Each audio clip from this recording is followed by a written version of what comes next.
Alors on va parler d'Elul. Elul, c'est, vous savez qu'on le redit chaque fois qu'on parle des fêtes, mais il faut le redire parce que ça, sinon on ne comprend rien. Le temps juif est un temps qui est structuré autour d'une triple dimension. Une dimension d'éternel retour. Tous les ans, on a des rendez-vous avec Dieu. Ça veut dire que ce n'est pas du tout une commémoration. C'est-à-dire que, de la même façon que tout le monde comprend que Yom Kippour, on ne célèbre pas le souvenir que Dieu a pardonné dans le désert le péché du veau d'or, mais que cette inauguration du pardon se réactualise tous les ans à Kippour. Et ça, n'importe quel juif va à la synagogue à Kippour, pas pour se rappeler qu'à 3500 ans que Dieu a pardonné, mais il essaie de se faire pardonner. Il jeûne, il prie, plus ou moins par rapport à son niveau de religion, pour se faire pardonner. Donc il comprend bien dans Kippour que c'est une réactualisation de l'acte du pardon. Mais c'est pareil pour toutes les fêtes. À Hanouka, nous ne célébrons pas que la victoire de la pensée juive sur la pensée grecque, nous actualisons cette victoire en étudiant, en ouvrant des perspectives d'intelligence qui nous font comprendre comment l'intelligence de la Torah est supérieure à l'intelligence de la philosophie ou de l'intelligence scientifique. Et c'est pareil pour toutes les fêtes. À Rosh Hashanah, on est jugé, on est créé. Dieu a créé l'homme à Rosh Hashanah, il nous recrée à Rosh Hashanah. C'est pareil à Pessah, on s'arrache de la matière, on se libère. Chaque fête est une façon de revivre le rendez-vous annuel, et chaque mois est un rendez-vous avec Dieu. Il y a 12 rendez-vous. En fait, il y en a plus, parce qu'il y a des mois, il y a plusieurs rendez-vous, comme à Tishrei. Mais en tous les cas, l'idée, c'est que c'était un rendez-vous. Donc ça, c'est le temps d'éternel retour. L'année, il n'y a qu'une année. En réalité, toute l'histoire de l'humanité, du cosmos même, toute l'histoire de l'univers, c'est une année. Simplement, cette année se dédouble, donc elle avance. C'est la notion conique. Il y a création, c'est la deuxième dimension, création, Dieu crée, révélation au cœur de sa création, et rédemption, qui est Géoula, qui est le Mashiach. Donc, pour que ce déploiement de la volonté de divine puisse avoir lieu, il faut qu'il y ait un début, il faut qu'il y ait un processus qui est indiqué par la révélation, il faut qu'il y ait une finalité qui est le temps messianique. Ça, c'est le temps qui n'est pas l'éternel retour, c'est le temps de la flèche. Il y a le cercle et la flèche, c'est le temps d'un début, d'un milieu et d'une fin. Aleph, Mem, Tav, c'est Emet, c'est comment se déploie la volonté de Dieu dans le temps. Et il y a donc une combinaison entre ces deux temps, presque une tension, parce qu'il y a un temps qui te dit retourne à la case départ tout le temps, il y a un temps qui te dit mais non, voilà. Et donc ça fait une sorte d'hypostase qui fait que le temps se dédouble, sa substance du temps se dédouble, et on a donc un éternel retour, c'est vrai, mais qui avance en même temps, donc ça fait une spirale conique. Et la troisième dimension du temps, c'est exactement ce vav, cette ambivalence, c'est en même temps une nazmana, on anticipe le temps messianique, on anticipe le temps du Olam Haba, Shabbat, Yom Tov. On est capable de vivre maintenant quelque chose à un 60e, de façon en trace. Mais on peut anticiper une dimension du futur, on n'est pas victime de la synchronie du temps, quelque chose de diachronique, quelque chose qui peut se casser. On peut revivre l'origine du monde, on peut revivre le passé, comme on a dit, on revit le don de la Torah, à chaque Shavuot, on reçoit la Torah. Mais on peut aussi vivre le messianisme. Donc il y a une dimension du temps qui n'est pas conditionnée dans la Torah, où le temps ouvre à toute possibilité du temps. Le passé, le présent, le futur sont interchangeables. Ça, c'est le temps juif, c'est l'extraordinaire force du peuple juif, qui est d'ailleurs une des secrets, une des racines qui le rend immortel, qui fait que le peuple juif n'est pas historique, puisqu'il n'est pas soumis au rythme de l'histoire. Le rythme de l'histoire, c'est que le temps de la flèche. Le peuple juif a deux autres temps qui le sauvent du déterminisme, de la klala, de la malédiction de l'histoire qui devrait l'engloutir. Donc, Elul est aussi un rendez-vous. De la même façon que Rosh Hashanah est un rendez-vous, Yom Kippour est un rendez-vous, Sukkot est un rendez-vous, Hanouka est un rendez-vous, Tou Bishvat est un rendez-vous, Purim est un rendez-vous, Pessah est un rendez-vous, Shavuot est un rendez-vous, Tisha B'Av est un rendez-vous, il y a des rendez-vous tout le temps. Eh bien, Elul est un rendez-vous. Alors, c'est quoi le rendez-vous d'Elul ? C'est pas juste une préparation Rosh Hashanah, puisque c'est un mois. Et chaque mois, il faut bien comprendre, un juif authentique, pas en termes d'affiliation, en termes de vie, un juif ne vit pas les 12 mois de la même façon. Tu vois, un juif, un tzaddik, au mois d'Adar, qui est le mois de la joie, il sautille comme une sauterelle, il est content. Tu le vois à Tisha B'Av, il est au mois de Av, il est sérieux. Il prend en compte la notion du Khorban, de la destruction, ça le travaille. Tu le vois à Pessah, il s'arrache à toute la matière. Tu le vois à Shavuot, à Sivan, il reçoit la Torah, et sa panim est illuminée. Tu le vois à Tishrei, c'est la Dvekout avec Hachem, il est en extase totale. Tu le vois à Elul. Qu'est-ce qui se passe à Elul? Qu'est-ce que c'est là? Le propre du mois d'Elul. Alors le propre du mois d'Elul, pour le comprendre, c'est compliqué parce qu'il n'y a pas de fête. Les autres on connaît, mais il n'y a pas de fête. Mais on dit que tous les mois, ça a sa couleur. Tous les mois correspondent à une tribu d'Israël. Tous les mois, c'est une des 12 lettres de l'alphabet. Vous savez que la lettre de l'alphabet est composée de pshutot, de kfulot, de imaot. Kfulot, pshutot. Pshutot, c'est les lettres qui sont pures, qui ne sont pas dédoublables. C'est-à-dire qu'on ne peut pas dédoubler le aleph, alors qu'on peut dédoubler le nun. Il y a nun et nun sophite, même sophite. Non, le aleph, c'est le aleph. Donc c'est une pachout. C'est pareil pour le yud, c'est pareil pour le vav, c'est pareil pour le he. Il y a 12 lettres, comme par hasard 12, qui sont pshutot. Chaque mois a une des 12 lettres pshutot. Il y a 12 tribus, chaque mois a sa tribu. Il y a 12 couleurs, chaque mois a sa couleur. On ne parlera pas de la couleur cette fois-ci. Et il y a 12 sens. S'il y a dans la tradition universelle, 5 sens, l'ouïe, l'odorat, le toucher, la vue, l'écoute, l'ouïe, l'odorat, le toucher, la vue et le goût. Dans la Torah, il y en a 12, il y en a 7 de plus. Par exemple, le sens du mois de Nissan, c'est la parole. Quel est le sens et quelle est la lettre et quelle est la tribu du mois d'Elul? C'est très simple. Et là, il faut comprendre. Elul, c'est la lettre Yud. Yud, c'est la plus haute lettre de l'alphabet des Pshutot. C'est même la plus haute lettre de tout l'alphabet, parce que Yud, c'est toujours le point de l'infini. C'est toujours la divinité, c'est toujours le futur. En grammaire hébraïque, un Yud émancipe toujours, ébranle toujours un futur. On dit Ochel Yeachel, Olech Yelech. C'est-à-dire que le Yud amène un futur. Le futur, c'est toujours la dimension qui échappe au déterminisme du présent, la matière. Le futur est libre par rapport au déterminisme. C'est une promesse. Le Yud, c'est la spiritualité. Très bien. D'abord, moi j'aurais mis le Yud plutôt à Tishrei. Dans le Yom Kippour, je l'aurais mis à Shavuot, à Sivan, si j'avais décidé. Le Sefer Yetzirah nous dit non. Le Yud, c'est Elul. Donc la plus haute lettre est Elul, d'accord? C'est bizarre. Donc ce Yud, normalement en face, il devrait y avoir le Koach HaMachshava, la pensée, puisque c'est la lettre la plus haute.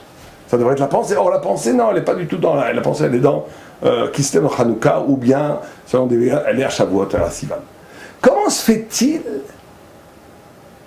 que le sens de Elul, c'est le Maasé, le pouvoir d'agir? Alors là, je ne comprends plus rien. Tu me mets le Yud, qui est le Yud qui normalement devrait être la pensée, le Yud qui est le futur, le Yud qui est et une action est toujours dans le présent. Une action n'est jamais dans le futur. Donc on te met d'un côté le futur, la pensée, et d'un autre côté on te met l'action. Ça va pas du tout ensemble. Bon, on va essayer d'expliquer ça. Et c'est ça le secret d'Elul. C'est ça que Dieu a, c'est ça le rendez-vous avec Dieu. Il faut savoir ce qu'on fait dans la vie. Vous savez que c'est terrible, on peut passer sa vie dans la Torah, même dans les Yeshiva, même dans le Kollel, toute sa vie, à étudier 12 heures par jour, et on ne pas avoir compris ce qu'on a fait. Ne pas avoir compris ce qu'on a fait. Faire les choses mécaniquement. Donc qu'est-ce qu'on fait? Qu'est-ce qu'on attend de nous à Elul? Quelle tribu c'est? C'est la tribu de Gad. Elul, c'est Gad. Bon, et alors? Or, le Midrash dit Gad, ni Karim, Chalal et Gad, Besde, Akav. Ils sont connus, les cadavres de Gad, sur les champs de bataille. Pourquoi? Parce que quand ils se battaient contre les ennemis d'Israël, ils avaient une sorte de botte secrète, une sorte de samouraï céleste, où ils coupaient la tête et le bras de l'adversaire d'Israël en un seul mouvement. Quand tu lis ce Midrash, t'es fasciné, tu te dis, tiens, il y avait des grands guerriers en Israël, des gens qui étaient capables, en un coup de sabre, de couper la tête et le bras, bon, et après, l'ennemi tombait comme ça, à moitié découpé. Bon, c'est très, très intéressant, mais est-ce que c'est un enseignement éthique, thoraïque, spirituel? Qu'est-ce que ça m'apprend? Ben, ça m'apprend cela, que Elul, c'est le secret de l'union entre la pensée et l'acte, le secret de l'union entre le présent et le futur. Et c'est ça qu'il faut comprendre. Et c'est pour ça que Gad, qui était le mois d'Elul, en l'incarnation tribale du mois d'Elul, comme chaque tribu a son mois, c'est son mois à lui. L'incarnation tribale du mois d'Elul, c'est cette capacité d'unir la pensée et l'action, et il voyait dans les ennemis d'Israël, dans les goïms qui attaquaient le peuple juif, il voyait le décalage entre la pensée et la vie, entre la pensée et l'action, et il pouvait donc trouver la faille, et il coupait la tête et le bras d'un seul mouvement, parce qu'eux, ils avaient le secret de l'unité des deux. Alors, ça veut dire quoi? Unir, donc il y a deux unions. Donc le rendez-vous de Elul, c'est d'être capable d'entreprendre, de réaliser deux unions. Une union entre la pensée et l'acte, une union entre le présent et le futur. Alors commençons par la pensée et l'acte. Elul demande d'unifier la pensée et l'acte. Ça veut dire quoi, unifier la pensée et l'acte? La première, trois dimensions. Il y en a beaucoup plus, mais on va dire on en a pris trois chez les Valais Moussard. La première dimension qui est terrible, qui amène la klala, qui amène la malédiction si on ne le fait pas, c'est la notion d'unir son discours éthique et son action éthique. C'est aussi quelqu'un va commencer à dire, quand c'est à son avantage, quand c'est pour lui, dans sa complainte au travail, dans sa complainte dans sa relation avec son conjoint, son époux, son épouse, dans sa complainte, dans sa relation aux autres, il convoque constamment des principes éthiques. Il dit, c'est pas normal, ils m'ont pas fait du chesed, ils auraient dû me faire du chesed, c'est pas normal, ils m'ont demandé ça alors qu'ils auraient dû le faire gratuitement, c'est pas normal, etc. etc. Non, on ne fait pas ça, quand c'est compte, on devrait être plus juste. Pour tout un discours éthique qui est basé sur la Torah, il n'y a pas de problème. Mais si la même personne, on tape à sa porte et un pauvre ouvre et tend la main, un peu de chesed, qui ferme la porte en disant mais laissez-moi tranquille, tu m'embêtes ces gens-là de demander du recette tout le temps. Là, ça amène la klala, ça amène la malédiction. Quelqu'un, à la limite un rachat, un méchant, qui dirait mais moi je ne veux rien donner aux pauvres. Et mais je ne veux rien de personne, je n'attends aucun. Je n'attends rien de personne, n'attendez rien de moi. C'est pas un bon garçon, c'est Midat Zdom, ça a une certaine vue. Koulocheli, Koulochera. Mais il n'a pas cette faiblesse-là. Il est cohérent, il est cohérent dans son éthique minimale, on va dire, dans sa non-éthique. Donc il n'aura pas la klala, il n'aura pas la malédiction du mensonge, de la trahison. Mais si quelqu'un convoque pour lui-même des principes éthiques, et quand il est lui-même interpellé par ces principes, il leur tourne le dos, on est ici dans une trahison, une instrumentalisation, un abaissement de la spiritualité à son service viscéral. On est dans la trahison qui amène la malédiction. Donc le premier travail essentiel de Elul, c'est de corriger, d'adapter, ou plutôt d'harmoniser notre discours lénifiant qu'on donne à nos enfants, qu'on donne autour de nous, le discours qui manifeste notre façon de voir le monde et notre façon d'agir qui doit être effectivement au même niveau. Dès qu'il y a décalage, on est dans la faille, on est dans la trahison, on est passé à côté de ce que c'est Elul, Ani, les Dodi, il y a une réciprocité, je suis ton amoureux et tu es mon amoureux, on est dans l'unité de l'amour. C'est la première tikkun à faire. Sans honnêteté, il n'y a pas de spiritualité. Sans honnêteté, rien, tout est biaisé. Sans honnêteté, sans être capable de se regarder en face vraiment et d'assumer ses manques et de ne pas couvrir ses manques par des discours lénifiants qui cachent nos faiblesses, sans cet effort d'honnêteté intellectuelle spirituelle, tout ce que l'on va pouvoir faire après sera biaisé, perdra infiniment de sa valeur. Donc ça, c'est la première unité à faire. Deuxième unité, c'est de réajuster nos convictions avec notre existence. Une fois, j'ai un ami qui m'a raconté qu'il était ici à Mir, en train d'étudier la Torah, et il entend deux avrechim, deux étudiants derrière lui, qui voient entrer un professeur éminent, qui est toujours vivant, qui est un vieil homme, mais très fort, très grand amitracha, mais un grand professeur de physique. Et un docteur qui est Nifta à la Vachalom, qui était aussi à Tamitracha, mais ils étudiaient en Chavruta ensemble à Mir. Et les deux avrechim disent, ah voilà le docteur X et voilà le professeur X. Ah oui, c'est des docteurs, c'est des professeurs. Et nous, on est quoi? On est nuls. On fait rien, on n'a rien, on n'a pas de Torah Academy, on n'a pas de diplôme. Quand j'ai entendu cette histoire, ça m'a fait froid dans le dos. Parce que je suis persuadé que ces deux avrechim, qui n'étaient pas forcément des voyous, des gens qui étudiaient à Mir quand même, je suis persuadé qu'ils passaient leur temps à dire à leurs enfants, Taïré, Le plus important dans la vie, c'est la Teiré. Le plus important dans la vie, c'est la Vodat Hashem. Le plus important dans la vie, c'est de devenir un Talmid Chacham. Et je pense même qu'il le pensait. Alors comment se fait-il quand ils voient un professeur, un docteur, ils sont impressionnés au point d'être mésalzel, de se mépriser eux-mêmes, qu'ils n'ont pas de position sociale? D'où vient ce décalage? Alors ça, c'est le décalage de nos valeurs. Le décalage des valeurs, ça veut dire qu'on a des valeurs. On a des valeurs. Mais très souvent, on n'assume pas l'intensité de ces valeurs. Parce qu'on est influencé par un système social qui nous impose d'autres valeurs. Et il y a une sorte de décalage. Comme dit Rabbeinu Yonah, cité par Yitzhak, Ish lefi me'alelo. Un homme est jugé selon la façon dont il donne de la valeur aux choses. Un homme est jugé selon sa capacité d'admiration. Un homme, et si on veut connaître quelqu'un, demandez-lui ce qu'il admire. Ish lefi me'alelo, au point où dit Rabbeinu Yonah que quelqu'un qui connaît Shas ve'poskim, il a étudié toute la Torah, il connaît tout. Il voit un homme qui socialement est accrédité, un riche, un politicien, allez savoir quoi. Il est impressionné, il voit un autre Talmid Chacham, il s'en fiche. Et le deuxième, c'est un bourvé amaret, il ne connaît rien, il travaille la terre toute la journée avec ses poules, ses poulets, et ses vaches et ses bœufs. Il voit un politicien, il dit politicien, il voit un Talmid Chacham, il est émerveillé, il va lui embrasser la main, il dit le deuxième est beaucoup plus proche de la Torah que le premier, il ne dit pas qu'il est plus tzaddik, il dit qu'il est plus proche de la Torah. Parce qu'il a plus compris la Torah, la vraie compréhension qui reste après la mort. Après 120 ans, quand on meurt, on arrive au Olam Haba. Quelqu'un qui a étudié juste parce que dans des catégories du Olam Hazé, ça veut dire du mondain, du monde, on va lui dire tu n'as rien, on ne te connaît pas ici. Ah, j'ai étudié tout le chat, celui-là a étudié pour toi, pour avoir un poste. Ça n'existe pas après la mort. Alors que la personne qui a donné de son argent, de son temps, de son admiration, qui s'est annulée pour la Torah, qui a sacrifié pour la Torah. Quand elle arrive au Olam Haba, elle a une immense compréhension.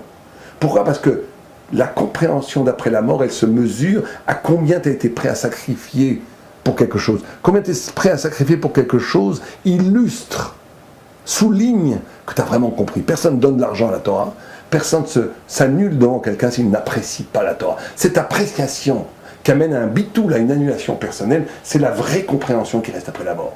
Tous les pilpoulim qu'on peut faire, s'ils ne sont pas accompagnés de sacrifices, ça disparaît comme du vent, ça ne reste pas. Donc le deuxième tikkun de Elul, c'est d'être capable d'unir, de vivre, d'avoir le courage de vivre au niveau de ses convictions spirituelles. Et ne pas être asservi par le diktat social qui nous entoure, qui nous assigne d'admirer tel ou tel principe, telle ou telle personne, tel ou tel joueur de foot, joueur de foot, grand chanteur, grand philosophe, grand personnage illustre, brillant, blablabla. Tout ça, aux yeux d'un vrai Talmid Chacham, il dit c'est nul, c'est maouz, c'est nul. Ils passent leur vie à courir après un ballon. Ils passent à sa vie à écrire des livres juste pour montrer qu'il est intelligent. T'es nul. Mais les gens savent ça. Mais les gens sont prêts à sacrifier la vérité de leur existence juste parce qu'ils ont peur. Parce qu'ils n'ont pas le courage de vivre au niveau de ses vraies convictions. Sacrifier sa vie, perdre son Olam Haba, ces milliards d'années après la mort, par peur.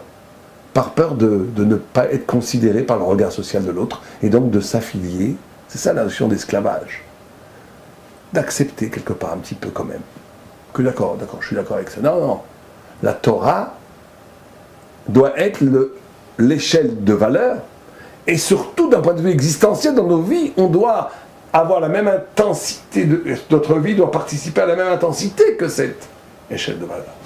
La troisième unité entre la vie et la pensée, le Yud, qui est la pensée, et le Maasé, qui est l'existence, c'est d'unir la vie avec la Torah tout simplement. Ça veut dire manger les Shem Shamaim. C'est ça qu'il faut travailler à Hillel. Quand je ne peux pas étudier la Torah, prier, et quand je suis après en train de manger, je me conduis comme une bête. Je ne peux pas, quand je prie avec Dieu, d'être en pleine extase, et quand j'ai mon rapport avec l'autre, d'être dans des conflits. Je ne peux pas séparer la vérité verticale que la Torah m'illumine dans son rapport à Dieu, dans la pensée, avec sa traduction dans la vie de tous les jours. C'est les trois tikkunim de unité que l'on doit faire à Elul. 1. L'unité éthique, ne pas développer des paroles éthiques qui vont à l'encontre de mon existence, ça va la klala. 2. L'unité existentielle, plutôt de conviction, être capable d'avoir le courage de vivre et de réagir et de ressentir au niveau des convictions sur lesquelles j'adhère dans la Torah. Et troisièmement, unité existentielle, ça veut dire être capable que chaque acte de plaisir, acte de relation avec l'autre, soit en vérité une occasion d'illustrer ce que j'étudie dans la Torah, mes principes spirituels et philosophiques. Comme dit le Rambam dans son Idirat Rabban à son fils, il dit, quand tu étudies la Torah, essaye chaque fois de voir qu'est-ce que tu pourras actualiser dans ton existence. L'uni, almenat le asot, la Torah elle doit être almenat le asot. Non pas qu'on doit chercher chaque seconde des mitzvot à faire, mais la condition c'est que tu étudies pour la rendre vivante, donc existentielle. Voici les extraordinaires chantiers de travaux spirituels que nous attendent, dont le rendez-vous est fait à Elul. Et la deuxième versant, on va le faire plus vite, après un peu trop de temps pour le premier versant, c'est l'union entre le présent et le futur. Pourquoi c'est présent entre le présent et le futur? Parce que à Elul, ont commencé à être rédigées les deuxièmes tables de la loi, ou plutôt le tikkun des deuxièmes tables de la loi a été fait. Les premières tables ont été détruites, les deuxièmes tables vont être rédigées, elles vont être données à Kippour, 10 jours après la fin d'Elul, comme le signe du pardon de l'alliance inexpugnable, irréversible entre nous et Dieu. Très bien. Ça veut dire que Elul, c'est le mois où on peut actualiser un futur. C'est ça le Yud et le Maasé. Le Yud qui est un futur, le Maasé qui est un présent. On doit par l'acte actualiser une potentialité qui était une promesse en moi. Les premières tables de la loi, c'était non seulement la parole de Dieu, mais c'était écrit dans un saphir, ou plutôt dans un diamant, qui avait été donné, façonné par Dieu dans les ciels. C'est-à-dire que les premières tables de la loi, on nous a donné non seulement la vérité, mais on nous a donné des instruments, des ustensiles corporels, émotionnels, intellectuels, divins pour comprendre la Torah. Les premières tables de la loi, on comprenait la Torah Kebiérol, comme Dieu la comprend. Ça a été brisé. Deuxième table de la loi, Psalcha, Dieu a dit à Moïse, fais-toi, façonne-toi d'une pierre, fais monter la pierre. Et Dieu a écrit la Torah sur cette pierre. Ça veut dire quoi? Ça veut dire que maintenant la Torah elle va être proportionnelle à ton désir. Tu veux comprendre un peu de Torah, tu auras un peu de Torah. Tu veux comprendre beaucoup de Torah, tu auras beaucoup de Torah. Tu veux comprendre infiniment la Torah, comme Rabbi Akiva, tu vas comprendre la Torah encore plus que la première. Il n'y aura pas de limite. Parce que le désir est infini. Le désir, la soif de vérité peut être infinie. Donc tu peux avoir une vérité infinie. Donc le mois d'Elul, c'est le mois où on doit rallumer son désir spirituel, c'est-à-dire son désir d'être grand. Et ça, c'est le plus grand Yetzirah de nos temps. Aujourd'hui, on a un Yetzirah extraordinaire, c'est que les gens, comme dit le Messiah Tchecharim, ils se disent, moi, j'ai pas besoin d'un 4 pieds sur Olam Haba, un petit F2, ça me suffit. J'ai pas besoin d'une grande vida Olam Haba, j'ai besoin d'un petit studio, ça va, du moment que je vais pas en enfer brûler, tout va bien. Ça me suffit dans un petit... Il dit, le Messiah, que d'abord c'est un grand mensonge, et c'est une grande perversion. Pourquoi? Parce que si ton ami à côté de toi, qui vivrait exactement comme toi, on lui donnerait en cadeau une ville avec 4 piscines, un immense terrain magnifique et des biches et des servants et tout ce qui vaut, la vie est belle, et que toi on te donnerait un 2 pièces, tu dirais mais pourquoi? Tu dirais pas, très bien. Alors Calvé Chomer a plus forte raison pour l'Olam Haba qui est ton éternité, l'essence éternelle. Mais surtout parce que ce n'est pas vrai. Si on dit ça parce qu'on ne croit pas vraiment au Olam Haba. Donc on te dit, le temps de Elul, c'est le temps de s'espérer, de réveiller en soi le désir, non pas de grandeur orgueilleuse, ça c'est nul, le désir, on va dire, de renouer avec son intrigue. Chaque homme est né avec quelque chose de grand. Chaque enfant, quand il est né, c'est une promesse. Chaque enfant qui est né, il peut devenir un Moshe Rabbeinu.